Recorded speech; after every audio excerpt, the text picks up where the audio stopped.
militar, eles queriam instalar uma ditadura socialista. E a lei da anistia, em nome da pacificação do país, propôs, nós não vamos punir ninguém por causa disso. Todo mundo agora tem o direito de seguir sua vida normalmente. E agora o que está havendo é uma tentativa de punir só os militares torturadores. Os guerrilheiros que explodiram carros, que assaltaram bancos, que mataram pessoas em emboscadas, que sequestraram embaixadores, essas pessoas continuariam com as suas grandes indenizações. Ô Márcio, eu li uma matéria do Dr. Paulo Brossard, que foi ministro do Supremo Tribunal Federal, onde ele diz o seguinte: a lei da anistia é irrevogável constitucionalmente. Não tem como, não tem instrumento jurídico no país que possa revogar a lei da anistia. Eu não tenho conhecimento jurídico suficiente até para entender isso, mas é isso mesmo. Pois é, eu também não tenho esse conhecimento. Agora, se tratando de um ex-ministro do Supremo Tribunal Federal...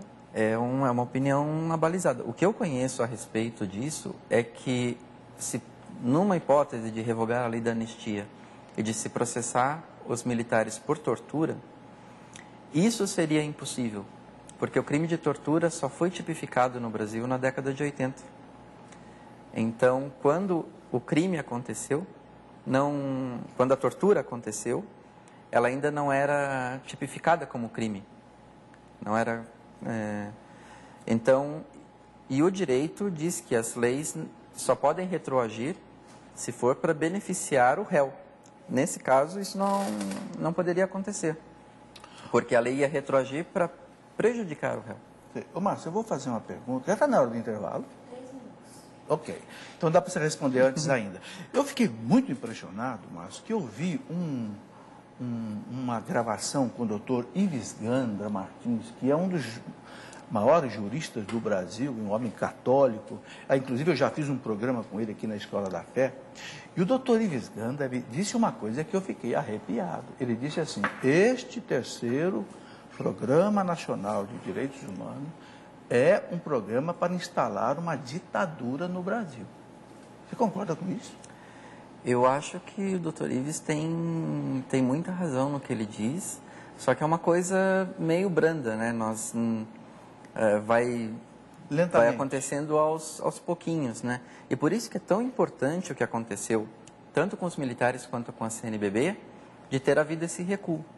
Porque ele mostra que nós podemos pressionar, nós temos a capacidade de conseguir, né? E como eu também acredito que há males que vêm para bem, né? Um efeito positivo desse decreto, que eu espero que aconteça, é que os católicos realmente se conscientizem disso que está acontecendo. Não dá para separar a criatura, o plano de direitos humanos, do Criador, as pessoas que desenvolveram.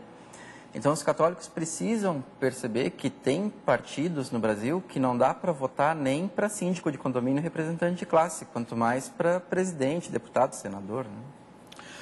Bom, Márcio, um outro ponto aqui que eles levantam é a questão que os bispos levantam, faz questão até de lei. Eles colocam assim: há propostas que banalizam a vida, descaracterizam a instituição familiar do matrimônio, cerceiam a liberdade de expressão na imprensa. Você, como jornalista, onde é que você viu no decreto esse cerceamento da liberdade de expressão? Como é que é isso aí? Existe uma proposta de que se façam, claro que eles não vão colocar com todas as letras aí no plano, mas uma espécie de monitoramento dos meios de comunicação. O que os jornais, e especialmente rádio e televisão, que funciona com sistema de concessão governamental, o que eles dizem. E então, se esses grupos que vão fazer esse monitoramento, se eles considerarem que emissoras ou jornais estão desrespeitando os direitos humanos, poderia haver alguma espécie de punição ou multa, em casos extremos até caçar a concessão da emissora. O problema é que essa avaliação, do jeito que ela está prevista no plano, é muito subjetiva. E então, quem avalia se houve desrespeito aos direitos humanos ou não? São aqueles grupos que estão justamente interessados em que a mídia os defenda. Então, vai ser uma avaliação praticamente em benefício próprio.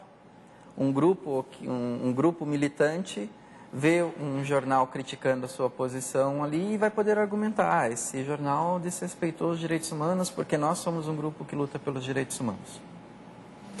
Ok, vamos para mais um intervalo, que já está na hora, e depois vamos continuar, né? Vamos reiniciar o programa com a pergunta aí vinda dos nossos internautas, viu, Juliana?